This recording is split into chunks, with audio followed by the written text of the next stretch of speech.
Hey guys, please go to Tiny we're just about ready. Well, what happened to the table? Yeah, the table just disappeared. Okay. I just Alright, make sure you get all. We upload some new stuff to the repo. Alright, yeah, so as Phil mentioned, please do a git pull. And also, just before I start, I know that the presidential debate is happening right now. So I wish my presentation will be just as more entertaining than it. So I am fully aware that some of you guys will be watching it, and I wish I was with you too. So just an FYI. But I want to say that with a caveat that today's lesson, for those of you who do not know anything about linear models, it is very important.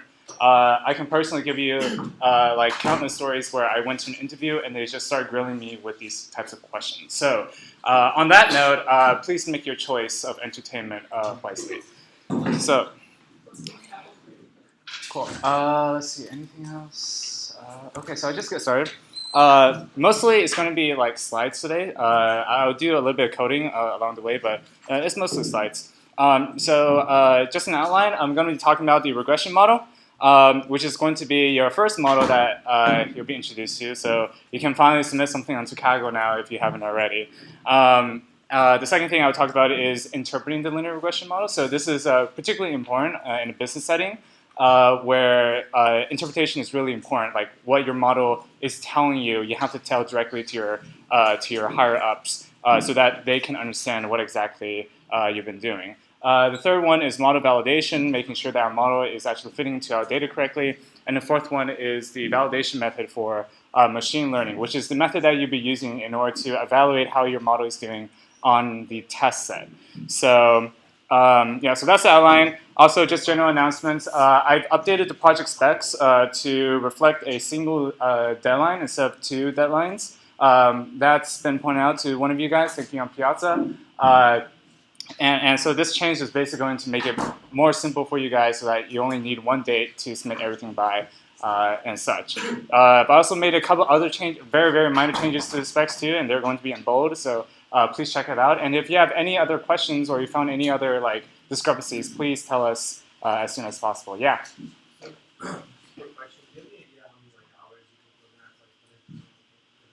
How many hours? Well, let's see. In general, I hope since you're working in a team, right? Hopefully, the most you get per person is about 2 to 3 hours, most. If you're working efficiently. If you're working individually and not efficiently, then I have really no idea. So yeah, I'm going to be basically introducing you to the model, assuming that you've done your notebook correctly or made some amount of effort on it. In theory, all you need to do is run some kind of linear model, and you should be fine. The benchmark I uploaded should not be too bad to beat. I will see after this. So this is the test guinea pig project to see how the class is doing in terms of whether they're understanding the models and also in terms of feature engineering, text analysis, etc. So if we find that this benchmark is actually too high, then that would be something that we modify for the next coming projects. But don't worry about this first project. Just try hard to beat the benchmark. It's from my point of view, it's very, very reasonable. So yeah. Any other questions? Cool. Yeah, wait, no. Oh, one more. Okay. So the benchmark is supposed to get below. Yeah, sorry, below the number. So the benchmark score is in terms of the root mean square error, and the lower the better.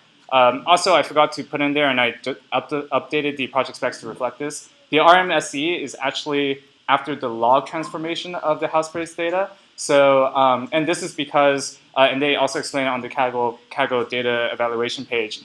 This is because they do not want you, we don't want to penalize the model for predicting things that are high prices. So a deviation of say $1 million to a hundreds of $1 million house, it should not be that detrimental to the final model. So that's why we turn everything into log so that the higher price homes do not like influence our error metric that much. But this can be simply done by doing a log transformation of the response variable. So anyways, so let's see. And then the second announcement, please make sure to send your team name to us by midnight today. We currently have, I think, 4 team names. We got 2 more in the past, like since the last one. Oh, okay, yeah. So keep them rolling. Like if you're not in a team, then even if you're competing individually, like still send us your name so that we can keep track of everything. Yeah. Should we email it to all of you, or do you have Email to kaggledecal@gmail.com. Oh yeah. So yeah, email I to think our maybe main I'll email receive that address. email to that. So. Okay, cool. All right. Yeah. Also, if you don't have a team and you would like one, somebody mentioned Jason, right? Yeah. So if you're still looking for, you need one more person. Okay. So Jason is free. All right, and I just want to like say one more final thing. Since this is like our first time running a decal, there is going to be discrepancies here and there throughout the course. Like for example, the deadline for the first project. Please bear with us. We're still trying to get things familiar ourselves. But hopefully like these kinds of things shouldn't be that like backbreaking to report and deal with. So. And we're not like going to screw you up for any mistakes that we make. So don't worry. Yeah. Don't sweat about your grade. Like, yeah, we're just students try. too, so. All right, cool. All right, so we're just getting moving. So quick motivation of why we have a linear model in the first place. And I just posted a very, very simple example. I'm pretty sure for you guys, when you apply to colleges, like they told you, the SAT that you just took or the ACT or whatever exam that you just took is very, very important. And they tell you, okay, it's because like it's generally a good indicator of your performance in college. And so this is fake data, obviously, but like I just put it up there to demonstrate the linear approach. So in general, when we have data like this, what we want to do is to simply like draw a line. And in this case, it's very, very simple. Like we have all the dots connected well enough together so that you can actually draw a line in your head.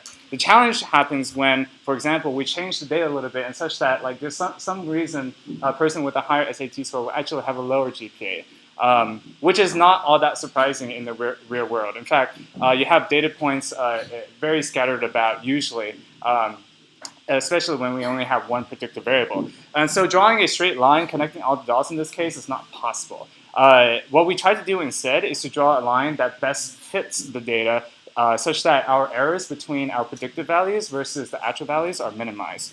And so this is what I mean about drawing a line best fit. In general, when I try to explain what linear models are to people, it's really like you have a bunch of dots on the graph and you just try to draw a line that best fits everything, minimizing the vertical distances between each point into the line.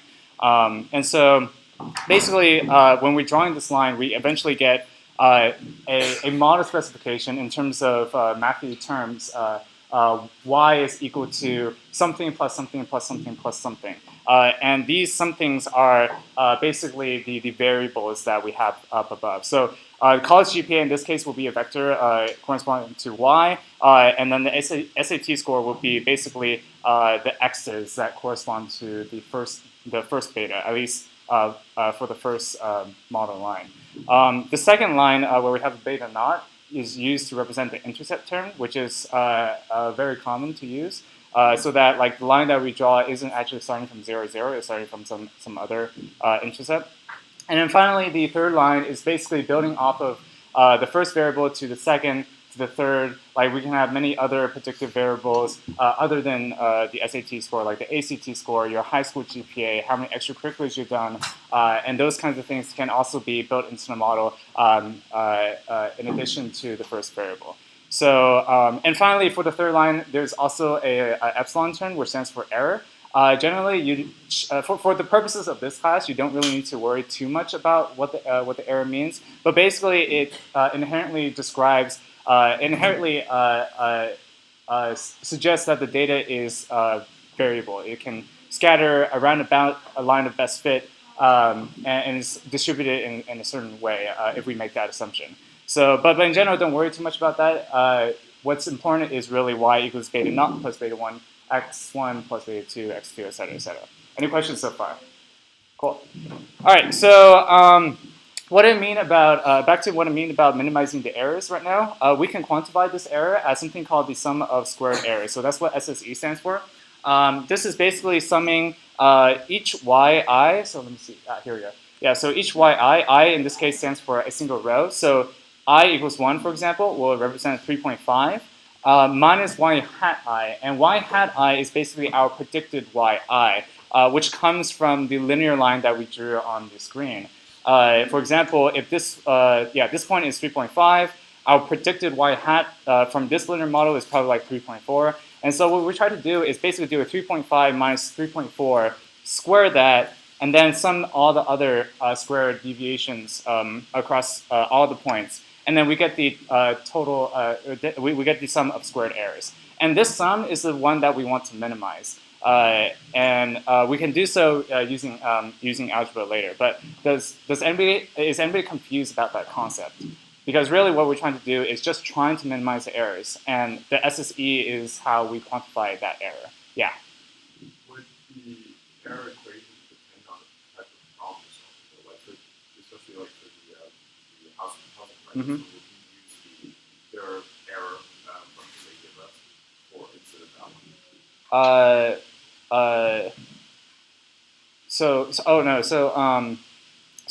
For the linear model specifically, it will minimize this particular error. It's called ordinary least squares for a reason. And when you're trying to use the metric defined in Kaggle, you'll be using the validation method to see like if that is minimized. So this linear model isn't like inherently going to minimize that function.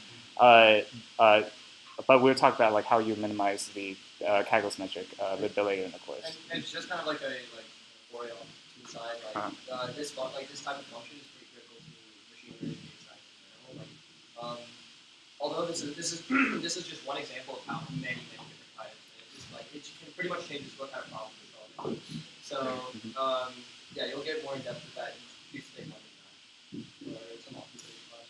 Yeah. I have a feeling that this equation would probably not be able to distinguish, outliers from like other data points. So like, is that because like we were first to finish feature engineering? Right. You actually bring up a very good point. So if there are outliers, like say a dot, like I don't know, way out into space over here, then our line is going to like adjust to that outlier, and that's where like. That's why it's very important to get rid of outliers before you run a linear model. And yeah. So like, for the comment project, Mm-hmm. the final like reality is something like similar to this. Mm-hmm. But doesn't that like the equation isn't it going to be like kind of imposed like on the entire data set, like would be like all the outliers on the side before it could be actually to start like engineering the features? Yeah. So if I understand your question correctly, you're asking whether to deal with the outliers before we start doing any feature engineering. Is that right? Or more like the evaluation process, like because like the data set like, we have like probably like they have like the outliers that they decided first, and it's totally like our discretion like to exclude like from the data set, right? And people like trying to work on models, but the final like model like, in a sense does not really consider like those outliers that were originally like inside the data set that we were given. So how do you standardize like all the evaluations of the models when it's all kind of virtually up to our description to see which one is the outlier that you Actually, Phil, do you understand? Sorry, I don't. I'm trying to understand the question. Like, in that Kaggle project that we have to work on, our final something like grade that is something like similar to this, but I kind of get the feeling that this is very vulnerable, like to what kind of data points that we identify as outliers before the data sets that we are going to be given. So like how do you standardize the organize it with such a So you don't get like an effect from these outliers. So your model, like your linear regressor or whatever, doesn't like start flying off the data. Hopefully you have enough data points that will like kind of go against that. So like an outlier, so you can think of each data point as like a vote for the algorithm, and you hopefully like the majority votes towards like the right one. Right? And then you may have these outliers as kind of like the off votes that have to contribute less. Then how would you standardize, evaluation system like on the model, resulting model, from like one single data set? Because it entirely depends on the developers of the models, like to exclude like, okay, this data point seems to be an outlier, so I would exclude this, and they would exclude this. But like every like model will probably in the future perform different data sets. And you also have to consider the case where you're creating more data to test it, right? Like how do you know that the testing data is an outlier? I mean, there's a number of techniques you can probably use. Like this could be like the data cleaning stage where you like end up doing that and like have to do the same kind of cleaning for the test data as well. Although I'm not entirely sure exactly how. I'm just like asking this, like, especially for our conduct approach, because like it seems like the evaluation process like on the different model solutions are probably not going to be really standardized like by basic situation. Wait. You're saying like when we evaluate the score of like a model that we submit, we don't think they'll be the same. So what you're submitting to Kaggle is basically a legal data set. Like you're just saying like what is the value that you calculated from the model. And so then internally in Kaggle, that's what calculates the accuracy score. And those are like already identified as like non-outliers by the organizer, or I don't even think we consider that. I think you just kind of just go for it. You kind of ignore the possibility of that. Just for the sake of the like rest of the lecture, like bring up the point like after class because I feel like we're not on the same page. So I think you have to give some information, I guess. yeah. Like draw like come to like after class, just draw it out for us and we'll answer for you. Yeah. Okay, but like just just to make things clear, like the SSE is not the final metric that we're optimizing for when we are like submitting to a Kaggle competition. They will have their own metric, but this is like the metric that the linear model is trying to minimize. So, anyways, so back to the problem at hand. We can substitute the y hat i's to be that longer thing. Which is basically what our original assumption of the linear model is supposed to be. Y hat equal to beta naught hat plus beta 1 hat, et cetera, et cetera. And again, the reason why I have the hats is because these are our own predicted beta coefficients and also our own predicted y hats. These are not the true betas or the true y's. So that's why we put the hats in front of them, or on top of them. So so for this particular example, we only have one variable. So we're going to, just to demonstrate the example, we're just going to use beta 1 hat and x1 in place of everything else so that we can get things as simple as possible. In general, we can expand the summation entirely because it's a very simple problem. We can expand this out by doing 3.5 minus beta 1 hat times 1,800, etc., and do this sum for all 3 points. And so we get a final SSE of some kind of score. But the point is really we're trying to find the betas that minimize the SSE. And so with that kind of like statement, I now pose a question to you guys: how do we find the minimum beta such that SSE is smallest? Like just a general idea. Not that hard of a question. Yeah, person in the back.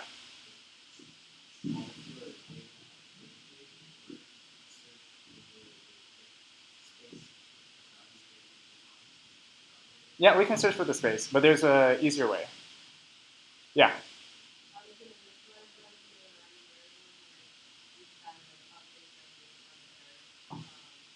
Yeah, we can do that, but there's an easy way. Yes, just take the first order.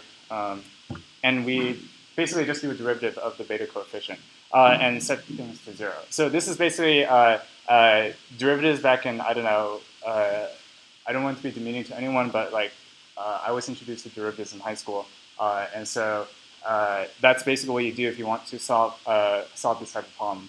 So if you take a derivative and the math is on the screen, you eventually and set things to 0, you eventually get a beta that corresponds to the minimum value of the sum of squared errors. And so this is basically the general process that you do for one type of variable.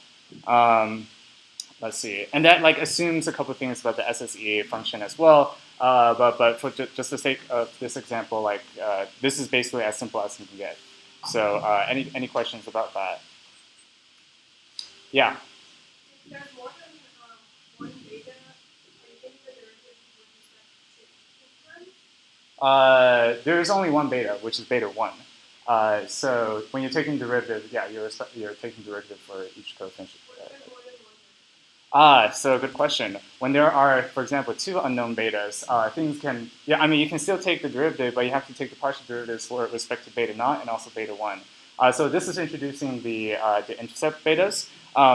And then like when we have more than one beta, like beta 2, beta 3, all the way up to beta p, then writing all of this down becomes very, very tedious. I mean, you can do it, and you can probably solve it, but it's basically probably not a good idea if you want to do it this way.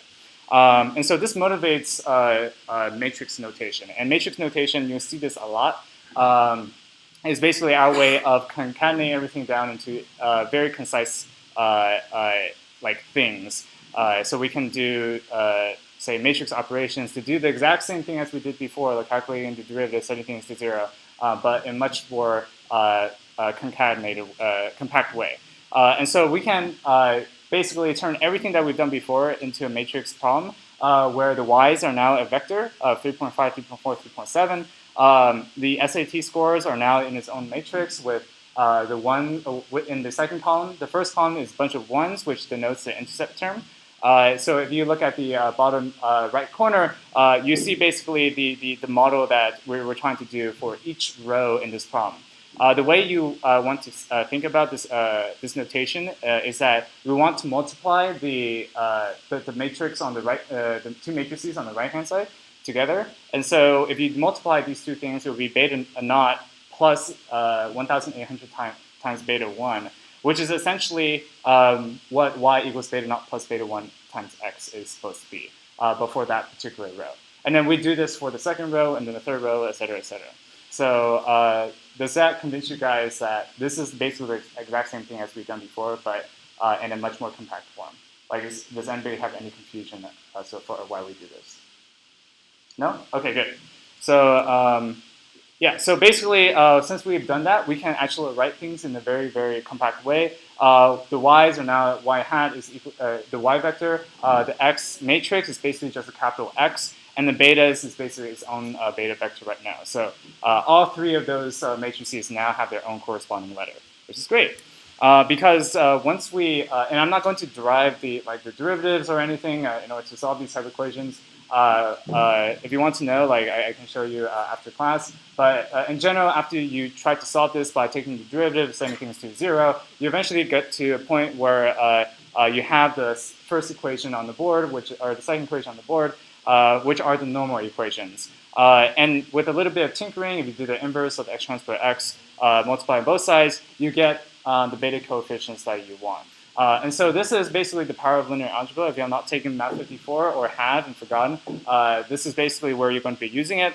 And for all intents and purposes, like this is how you can calculate betas using any kind of size data set for, well, assuming other assumptions on that. But for like, you can basically scale the problem out to a lot of variables and a lot of rows using this format.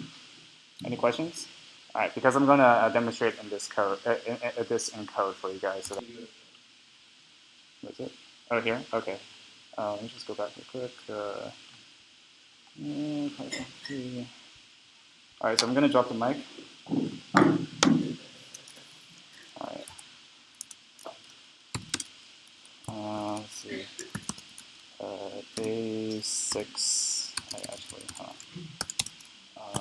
linear models, day 6 stuff. Pretty cool. Hold on, this is going to take some time. If and line import NumPy as Okay, cool. I think I have most of it. All right, so I'm just going to give you guys a very simple array. Let's see, what was it again? 1,800, 1,900, 2,000. So now so I just inputted the SAT scores, and now I'm just gonna do the same for the college GPAs. 3.4. Wait, no, 3.5. 3.4.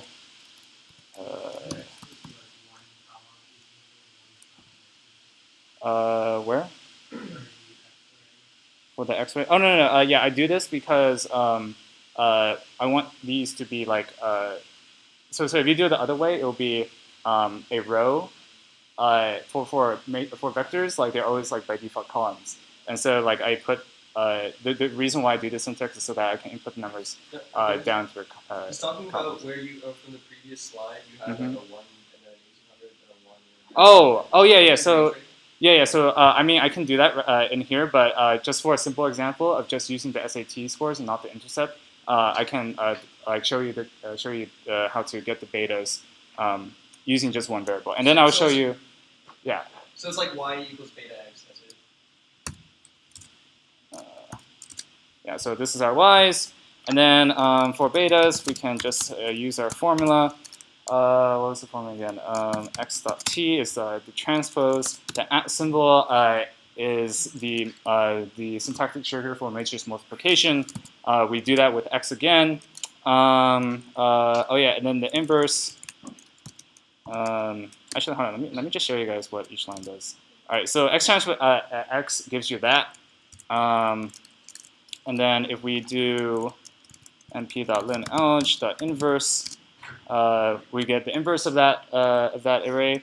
What else? Oh yeah, and then we want to do multiply that with x transpose. We get that, and then finally the last one, if we multiply it with y, we get our beta 0.00185806, which if you go back to the PowerPoint slide, wait, did I show it? Presentations. Slideshow. All right. Did I show the data calculation again? Oh yeah. So this is. Wait, is that the right number? Yeah. Oh yeah. So this is basically exactly what we got when we did it by hand. Yeah. So from base of one variable, like this works. And now if I turn to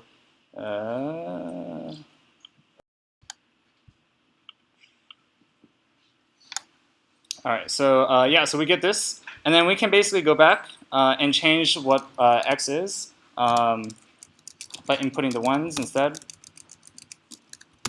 and then running each line again, and then we get our new betas out of that. Very simple. So this is the power of matrix notation. We can do this with a bunch of variables, a bunch of data rows, etc., and very easy to generate. So, any questions so far? Cool. All right. Oh god, I have to go back now.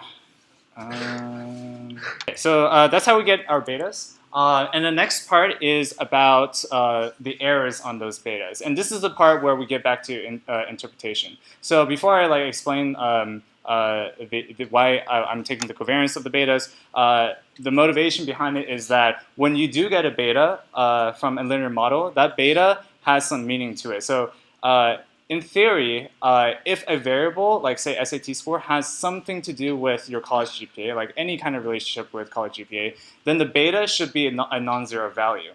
And so when you get a linear model that returns betas to you, you want to know whether that beta is 0 or like very close to 0 or actually not 0. And the way to test whether or not the beta is significant or not, we would need to come up with, let me use the microphone. We would need to come up with a way of measuring the spread of how much those betas change according to the inherent randomness of our model. So this will bring back the error term of the linear model back into epsilon. The component of the spread of beta comes from the randomness that we inherently assume our model will have. And so don't worry about like how the derivation is calculated for the covariance, but basically the punchline is that the covariance of beta is sigma squared times x transpose x inverse. And we've already calculated x transpose x inverse. That was very simple, like I just showed you guys. The only thing missing is sigma squared. And you might be wondering where sigma squared comes from. Well, sigma squared comes from, if you look deep inside of the code here, it comes from the covariance of y. And the covariance of y, if I mentioned, yeah, the covariance of y is basically the covariance of x beta plus epsilon, which was our initial model originally. And the variation comes from the little epsilon over here, right here, in which we just symbolize as sigma squared. So that's the variance of that term. So which is why we have this particular randomness in the beta coefficients. All right. So yeah. So in order to get this epsilon, we cannot actually know this for sure. This is like a true parameter. And so our way of estimating this is computing something called the residual standard error. And this is computed by taking the sum of squared errors divided by n, which is the number of rows in our data set, minus the rank of x. And the rank of x is just the number of independent columns in our matrix. And just for review, independent columns means that we don't have a column that is a direct function of any other column. If that was the case, then we have like a dependent column in which our rank will be different than the entire dimensions of our data set. So in general, the SSE we already saw before, which was our, in a sense, loss function from the linear model. We divide that by n minus rank of x, and then take the square root, and we get our residual sum of squares. Yeah, in the back.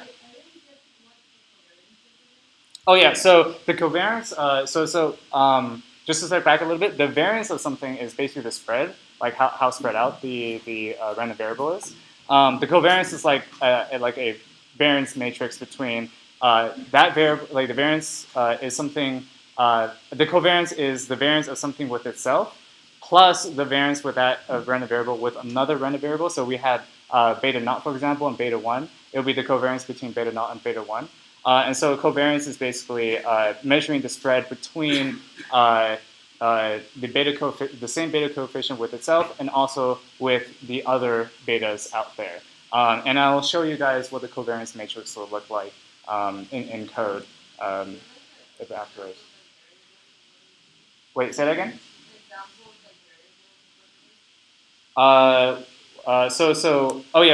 Sorry, when I mean about variables, I mean the beta coefficients. And wait, did that answer your question? Yeah, so the coefficients will like slightly change according to the errors in our linear model. And so you can take the covariance of that and you can measure the spread of how much the betas will jitter or change in the model. So the intuition is that if they change a lot, such that say a beta of 0.01 will have a variance of, I don't know, 1, for example, then like that's basically like close enough to 0 such that we can't really say for sure that beta is not actually 0. And so we'll say that beta is insignificant. And so we can't really say much about it in terms of interpretation. So yeah, I'll get there.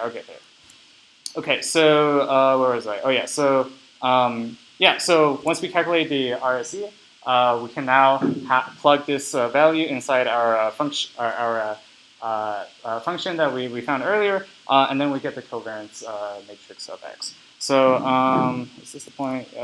So okay.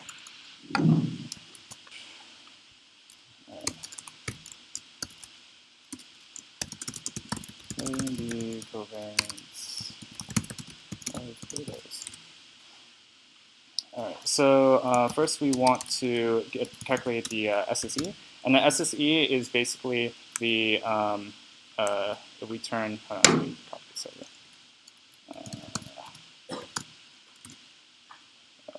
Sorry, betas.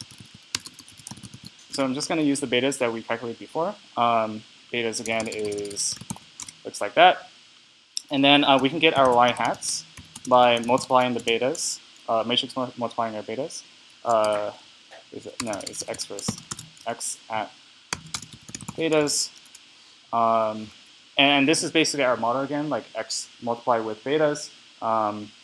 in matrix form. And so what we get are our predicted y hats for this particular problem.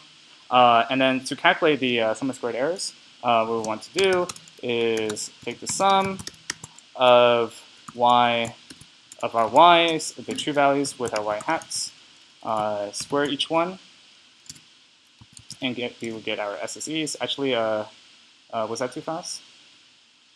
It should be self-explanatory, I think. Basically, I'm just copying the formula down. So that's our SSE. Our n is basically the rows of our x. So n is, in this case, is equal to 3. And then for the rank, there is a I mean, you can figure out the rank just from this from the data set. But for larger data, there's a very convenient function in NumPy where you can just find it. You don't need to think at all, and you can get the rank for that. So 2. And then we have all the things that we need to calculate the RSE. So the RSE is equal to numpy.square root of the SSE divided by n minus r. Okay. Oh, sure. That better? Cool. So yeah, so I got the RSE, and now for the covariance of x, we can do RSE square that times what was it? X dot transpose times x, and was there an inverse in there? I think there was an inverse in there. Then algebra inverse, and then we get our covariance matrix. So the elements on the diagonals, in particular these two numbers over here, these are the variances for the individual beta coefficients. So this is the variance for beta naught, and this is the variance for beta 1. And then these two numbers are the covariance between beta naught and beta 1. So that's what I was referring to originally about the covariance between one variable with another variable. We get this matrix of values over here. Since we have two variables that we're computing the covariance matrix for, that's why it's 2 by 2. If we have three variables, it would be 3 by 3, and then so on and so forth. So in general, when we want to compute like the p-values we want the spread for the individual betas, which are the elements in these diagonals over here. Cool. Any questions? All right. Yeah. Video's gonna look interesting. Oh, yeah.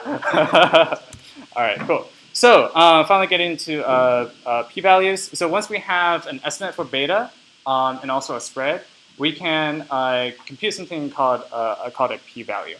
So the motivation behind it is, again, like, what if our response variable, what if our predictive variable has no relationship with our response variable at all, like the number of hair strands on a person's head? I hope that's not predictive at all. Yeah, in that sense, in theory, we should have a coefficient of basically 0. And this can be very difficult to do if we just look at it like eyeballing it, because as we saw earlier from the previous beta that we got from this equation, that number is very, very small. It's very, very close to 0. So we can, and we know that the college GPA has some relationship with the SAT, or at least I hope so. And so like we know for a fact that beta is technically important and not supposed to be 0. So how we measure that is encapsulated in something called a p-value. And please get the definition right, because I've met many people who don't have butchered the definition. So this is very important. If you go into an interview, please know what a p-value is.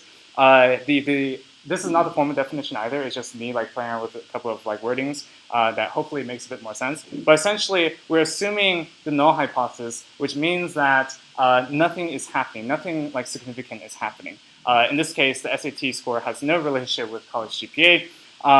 But our alternative hypothesis is that there is some significance and that the coefficient is not equal to 0. And that's basically what we're trying to test for. And the probability that we see a beta coefficient, the beta coefficient that we computed from the stuff that we did before, is that much deviations away from 0. We can calculate the probability of that happening, assuming that, well, I'll go into assumptions later, but assuming a couple of things. So yeah, so just read off that definition. Please take that to heart. And also, if you come from a stats background, you probably heard of confidence intervals. Another way of looking at it is basically, once we get our beta coefficient, how much can we, like, and it's basically going to have some kind of, I guess, jiggle to it, where it's like it's going to move about. Basically, if we add the standard errors or the covariance stuff that we computed before to the beta, will that range of values encompass the zero term? Because if it does, then we can't really say that the beta is not zero and prove that it is statistically significant. So any questions about that? No? Okay, cool. So how to get the beta value? Sorry, the p-value. Again, we assume the null hypothesis that the beta is equal to 0. And also importantly, that the betas are distributed according to this function, according to a normal distribution with mean 0 and the variance that we computed before. This is particularly important because once we assume that the betas are distributed in a certain function, certain distribution, then we can get a t-score out of it using this formula over here, which is basically just computing how many deviations away that coefficient was from 0. And then using that t-score, we can look it up from like an online table or something to get our eventual p-value. Or we can use a Python package, which I'll demonstrate. Wait, what? Okay. Okay. So let's see. Oops, I already did that. What am I missing? Oh yeah, import. Let's see. Pandas as PD. What else do I need? Oh yeah, import stats model. Is it models? It's models. Models. Okay, cool. As SM. Oh, I don't think there's another score. Wait, where? Oh, there's that. Okay, cool. Yeah, so I'm going to import a couple methods from this package. So SAS models houses a couple of machine learning of algorithms for you, so that you can just basically run the model that it has instead of creating it yourself. Also, if you're already familiar with machine learning, a little bit of machine learning already, you might be wondering why I'm not using sklearn. It's because sklearn does not compute the statistical test that I mentioned before, so you won't actually get the p-values for the betas. This is mostly used if you want to go in a business setting. If you want to know how important the coefficients are, you need to report that kind of level of detail to someone. And so that's why I'm using this particular package, which will compute these things for you. Yeah? Wait, say that one more time? The magnitude of the what? Mm-hmm. No, so you can have, say, a coefficient of 1,000, but the covariance is 1 million. Or the variance of the beta is 1 million. And so if you calculate the spread, think in terms of the confidence interval that is being built around 1,000 with a spread of 1 million, you can't really say for sure that 1,000 is actually not 0. It could just be due to randomness. So yeah, that's, again, a very important point to bring home. You can't trust the magnitude of the coefficients. You need to know the level of spread. And that's why we need to calculate the variance of the betas and then compute the p-values from that. So I'll go ahead and import some data. You should have a new data set in your data folder called, oh wait, did I? Hold on, I might have not uploaded it. Line is equal to PD CSV of sets CSV. Oops.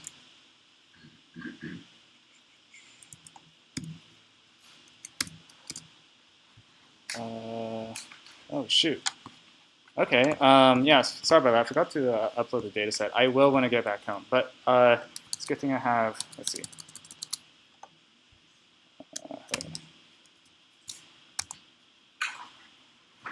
Okay, there we go.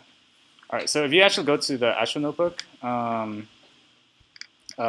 everything is already spelled out for you. So yeah, sorry, I can't really do this line by line anymore. But basically, it's essentially the same thing. So yeah, I'll just read it off for now.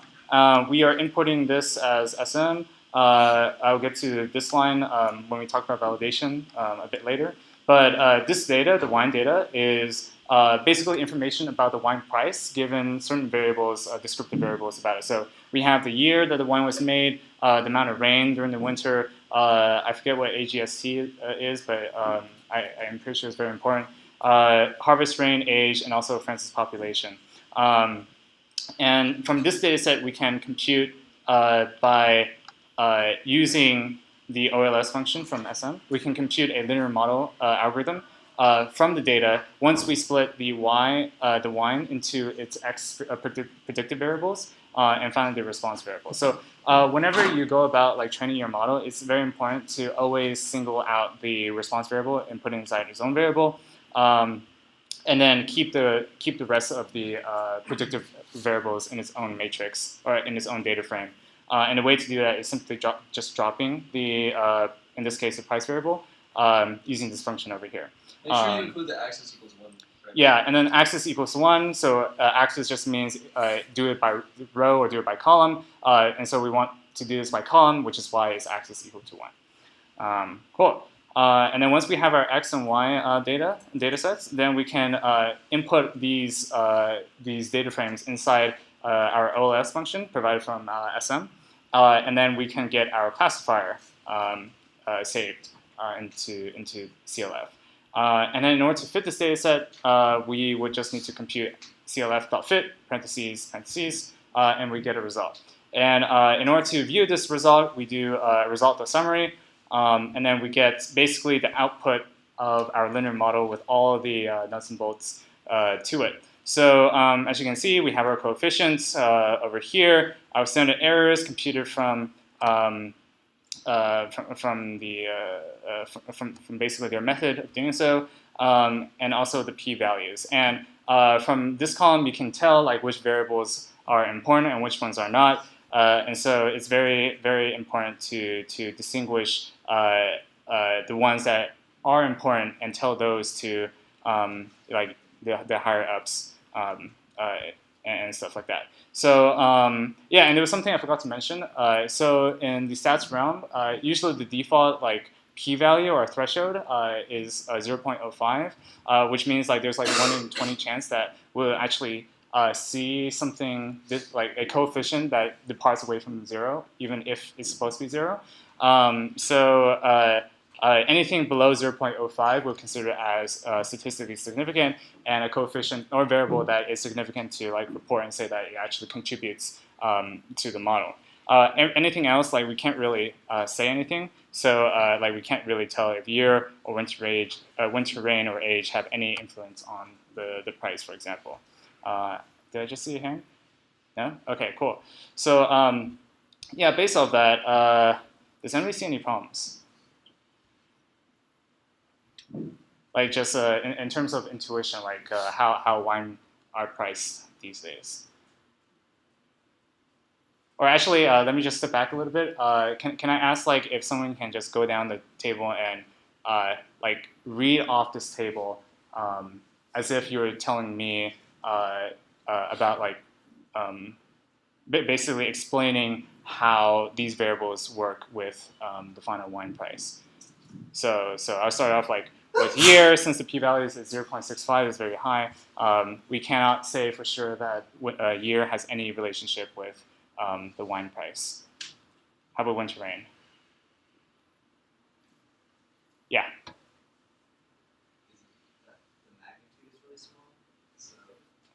Oh no. No, we're just going down this line by line to interpret like what the p-values say about that particular variable. So for winter rain is 0.06, which is unfortunately above 0.05. So again, like we can't really tell for sure whether this variable is actually statistically significant.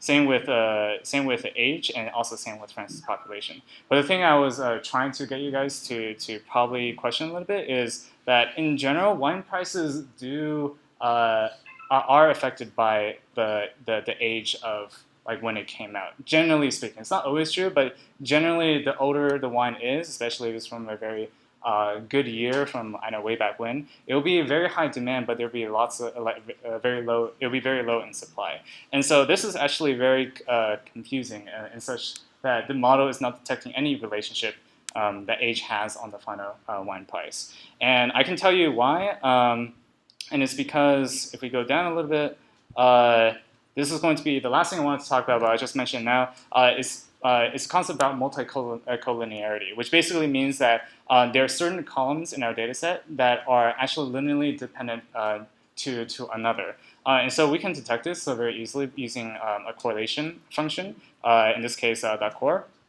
And if you just look at the correlation matrix, you can see that obviously year on year is perfectly correlated, but also year is inversely correlated with age, and completely so, also with France population. And this becomes problematic, and I'll get to eventually. But basically, when you have linearly dependent columns, then the interpretation of your model gets messed up. The variances explode, and also it's just in general very hard for the model to pick up any real signal from these dependent columns, because all of these are trying to crowd out each other on trying to capture a signal that is or is not there. And so, which is why up here we have this particular problem. But I'll get to that once I finish a validation method. So any questions so far?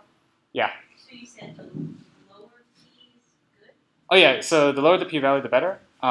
So again, p-value is the probability that we'll see something like this extreme, given that we're expecting like 0, like the betas are 0. And so a low probability would mean that, or at least a 0 probability would essentially mean that there's just no way that the beta is 0. It's like so far off from 0 that the probability that it will actually still be 0 is essentially 0. So yeah, so lower is better, and higher is anything above 0.05 or 0.1. You define the threshold before you do all of this. It is statistically insignificant, and it's basically, for example, if you're trying to figure out which variables are important in your business, you can weed out the variables that do contribute, say, like a revenue growth model, or the probability that someone will default. You can figure out which variables are important and which ones are not. And this like aids into understanding. Okay, cool. All right, going back to the PowerPoint. That's not the PowerPoint. This is the PowerPoint. You're running the screen capture, right? Am I? I am. Okay, cool. So current slide. Cool. All right. So yeah, so that's how you get your p-values. You can use a handy-dandy Python package. This slide is just for like your reference. These should be like boom, boom, boom, boom.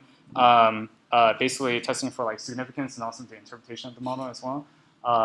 Maybe the number 3 is in like you should be able to get that on your own time. Okay, cool. So just want to go over the last topic the second to last topic I want to talk about for today, which is model validation. And basically the question is, how well did our model fit on our data? Since we're basically running a function in Python and we don't really know what's going on behind the scenes, a good visual way of seeing this, or actually no, a good quantitative way of seeing like how well our model did is using something called the R-squared. And how many people have heard of the R-squared before? Just raise your hands. Okay, cool. So yeah, so if you remember from when you learned it, it's basically like a measure of how much variance has been captured from our model. Or in my case, like I like to think of it as like how much improvement in terms of errors have we reduced in our model. And when I say that, we want to have like some comparison, like a start point and an end point to compare with. For the R-squared, we want to compare it with the mean of our y values, because nothing is really stopping us from just taking the means of our y's and saying like that's the best prediction I can make. Obviously, it's going to be a pretty bad prediction, but you can still predict something by just taking the average. And so the R-squared is built based off of that, and we put that as the denominator, standing for TSS, or total sum of squares, which is basically taking every y value subtracted by the mean of all the other y values, square that, sum it up, and we get the total sum of squares. And that will be like our baseline error that we want to improve upon. And then when we run our model, we do the exact same thing again, except that we subtract the actual y value with the predicted y value, square it, sum it up to get the residual sum of squares, and then we divide both of them, and then do 1 minus that to get our r squared. So does that make sense? Yeah, person back. Wait, could you quickly go over the questions Oh, okay, yeah, sorry, I went through it very fast, but basically, yeah, so for the first one, it's basically like any p, again, like it doesn't matter what the magnitude of the coefficient is. If the p-value is low enough, then it is statistically significant. Does that make sense? Cool. How about the second one? Yeah, so again, it's all about the p-value. If the p-value is above our threshold, then we cannot say that it is statistically significant. Number 3, let's see, beta 1, yeah, so if for number 3, you have to think back to our original linear model of what we built. So y is equal to x times beta, or in our case, if it's a single variable, beta 1 times x1. And so what happens when we increase x by 1 unit? Like, for example, an SAT score from 1900 to 901, I guess. Like, what would be the change to y? Just someone shout it out if you know it. No? Okay, so if we go back to our model, where's the model? Yeah, so this line over here, if we increase our x by 1, and we know that the beta coefficient is, you need to, what? 1501 or something like that? Yeah, if we know that the beta coefficient is 1501, what's the change to y? Yeah, you add 1501. So it's not a trick question. Going back. Yeah, so since we know that the p-value is 0.05 in this case, and assuming that we set the threshold to be 0.05, we can say that if we increase the x1 variable by a unit, then we increase our y, or response variable, by 1501, according to our linear model that we defined from the very beginning. However, if our p-value was 0.1, for example, asking this question of how much the y has changed by increasing 1 unit doesn't really you can't really tell anything. You can't really answer this question because we can't say for sure that this variable has any relationship with y, and so the correct answer is to say that we don't know. Yeah, so in general, like these are like just simple questions that you should be able to know how to answer because I had to answer them. Anyways, any questions about that? Cool. Yeah, so back to model validation. A good way to evaluate your model is computing the r squared. And again, if you go back to the notebook that we had previously using the OLS function from stats models, it computes the r squared for you, so you don't have to do it. But in theory, like you can compute like this yourself if you want to. And basically, the r squared is always going to be between 0 and 1. If it's 0 it's 0 if, for example, your model, the amount of residual sum of errors, sum of squares, is equal to the total sum of squares, which means that your model is really bad. So basically, the thing on the right side will be equal to 1. If you do 1 minus that, it would be 0, and so your r squared will be 0. If your model perfectly fits the data in such a way that, for example, all the points have no errors to them whatsoever, then it will be a 0 divided by your total sum of squares, which is 0. 1 minus that, it will be 1, and so your r squared will be 1, perfect fit. So normally the r squared, what counts as good or bad depends on which domain you're in. Say, like for example, you're in the physics domain, and you know for sure that whatever function that you apply to it should match to the real world very well, given some noise. So your r squared should be very high, like 0.9 or greater. If you're in the social sciences, however, and dealing with like, I don't know, text data or something like that, this could be very well like 0.4, 0.3, and it'll still technically be considered good. So really, for r squared, like it really depends on which like industry you're working in, and in general, what other R-squareds have been produced by everyone else in that specific problem domain. So that you have to figure out yourself. But in general, higher the R-squared usually means a better fit. Any questions about that? Cool. All right, so the last thing I want to talk about is the validation method. This is the method that you should be using when you're running your model on in the project. Basically, there's a caveat to using the R-squared, in that it's only a metric on the data that you already trained with. So you can interpret your model really well. You can also validate that your model fits the data really well. But for all intents and purposes for in the machine learning domain, what we care about is the prediction metric, or the error that we get on unseen data or future data that comes in. And so what we really care about is not the R-squared, but the metric that we define, at least in the Kaggle competition, the metric that they provide, or like some other metric that we define by ourselves. So yeah, so to reiterate it, we can instead use our model's performance based on the test data, SSE or some other metric. And the way to do that is you split your data that you feed into that you load inside your Python notebook into a training data set and to a test data set by randomly generating your training indices and randomly generating your test indices. Usually you want to like keep 80% or 90% of your data, and the rest of it goes into your test. So just to make that a little bit more concrete, once we split our data into training and test, and we run our linear model on only the training set and getting our betas, then we can, in theory, actually we can input the X data from our test set inside our model using the same coefficients that we used before in order to get a predicted Y hat value for the test set, even though we have never trained on the test set before. And so this is basically the concept of training and test, and the same like structure that Kaggle uses, except that we're going to be doing it in-house and not like using Kaggle's test set to verify. And I'll hopefully get to that point in just a little bit. Okay, cool. All right, so back to the wine data set. If you read it again, this is where I use the train test split function, which comes from the sklearn .cross-validation module.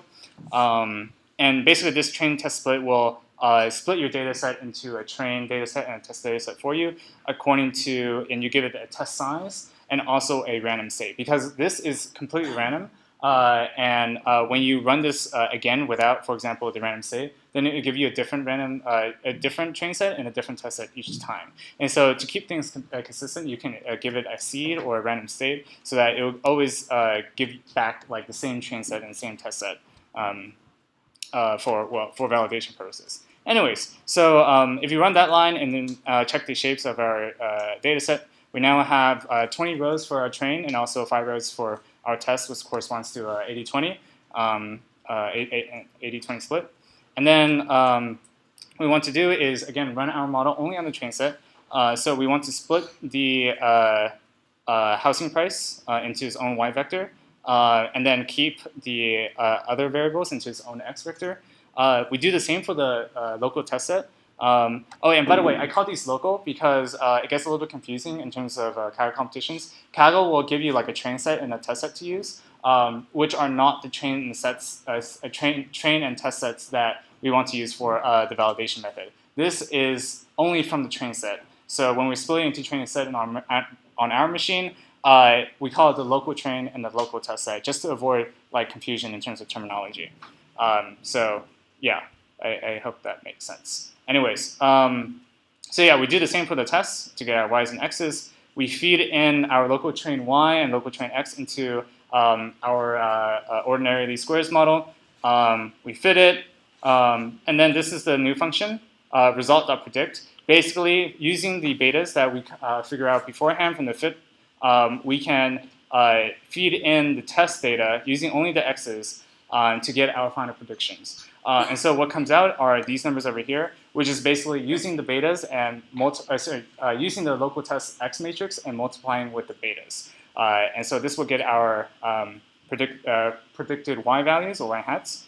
And then we can compute, basically we can use any kind of metric that is valid for a regression problem to get some kind of sum of square errors in this case, to get some kind of error in the end. So this is basically our error that we use for this particular data set. When you're validating in project 1, you will need to find a way to compute your own error metric according to the specification in Kaggle. So Kaggle uses the root mean squared error, and so you need to, instead of doing SSE, you need to do np.mean and then square root all of this instead. And also, again, as a caveat in Zeno docs, they use the log post-transformed y value, the log transformed y values for the RMSE. So make sure you do that, otherwise your RMSE will be way too large in your local validation set. So anyways, any questions about that? This is basically the standard way of doing a very quick model and model validation of that model on the test set. Yeah. So the local test, the local test data set is still from the training? Yes. Yeah. So when I mean local, it's basically all of it is on our, like all of it comes from the training set that Kaggle provides. Yeah.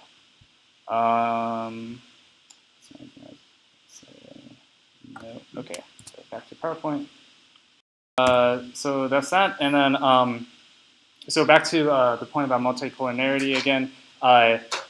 This is just to put things a bit in a more concrete setting. If, for example, we define our linear model to just include age and France population, for example, then the linear model will be confused as to which variable is actually giving the signal. In theory, like you can just replace the betas with like some other combination, and it will still give you the right the same output for price. But like it won't capture the significance for age or France population by itself. So it's generally best to remove one of them.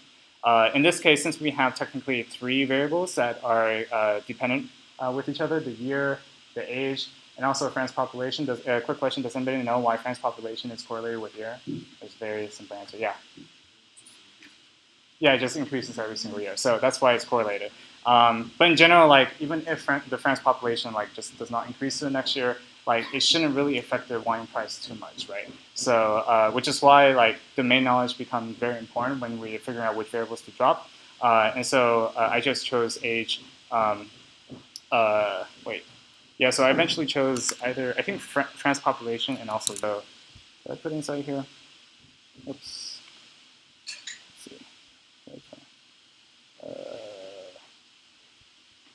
Yeah, so if we go to the cells below the multicollinearity section, you see here that I dropped the year and the France population columns.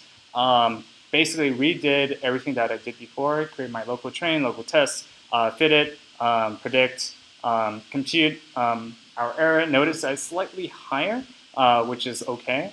But the important part is the summary from our linear regression model. After we compute the summary, we see here that age now has a p-value that is very, very significant when before our p-value was basically too small to really, or too large to really tell much. So this is why it's very important to get rid of collinear terms or terms that are trying to fight each other to see which one is more significant.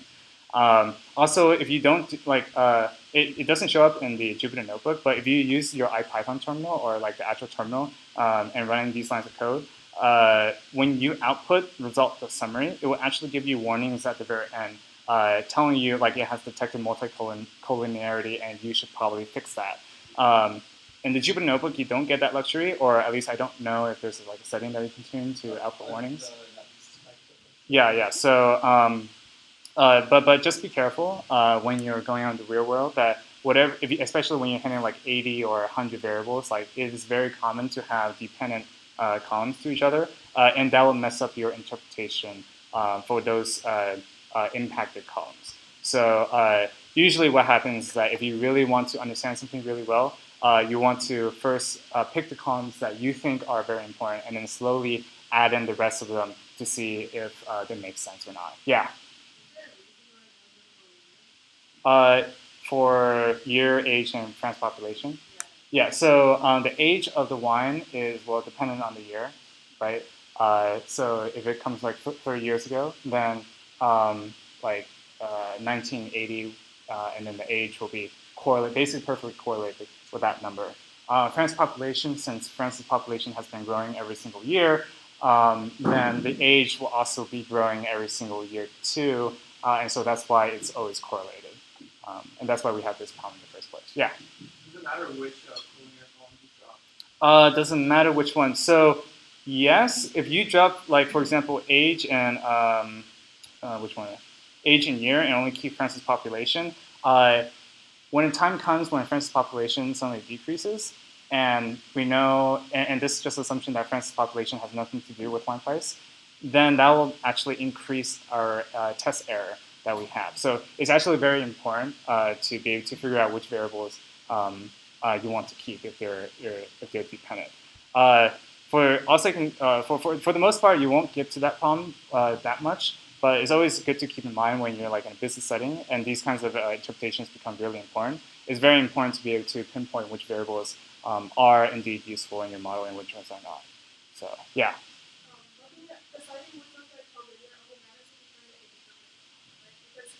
Yeah. Mm-hmm.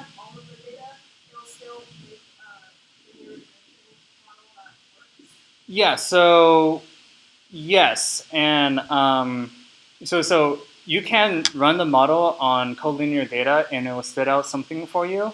It will give you a prediction, and from my experience, it doesn't make the prediction that much worse sometimes.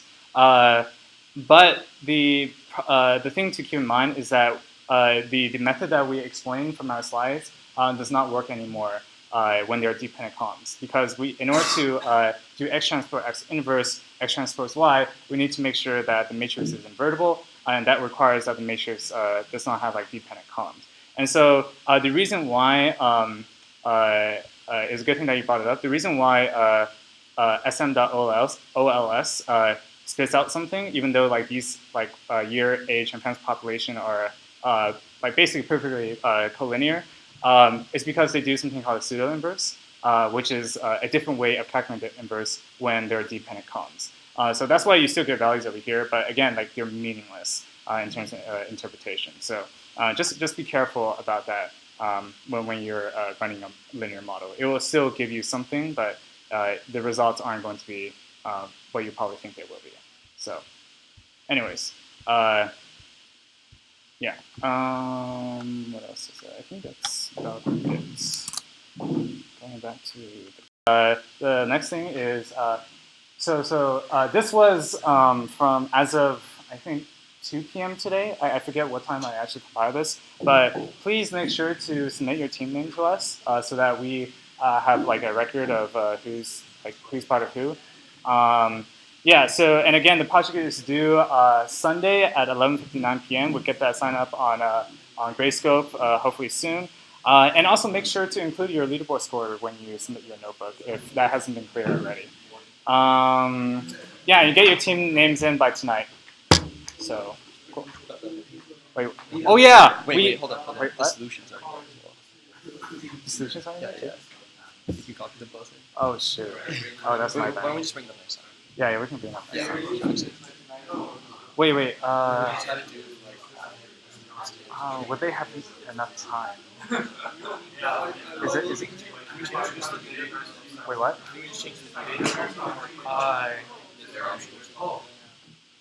Gotta fix that. Yeah, sure. Okay, let's just do that. Cool. All right, so yeah, that's it.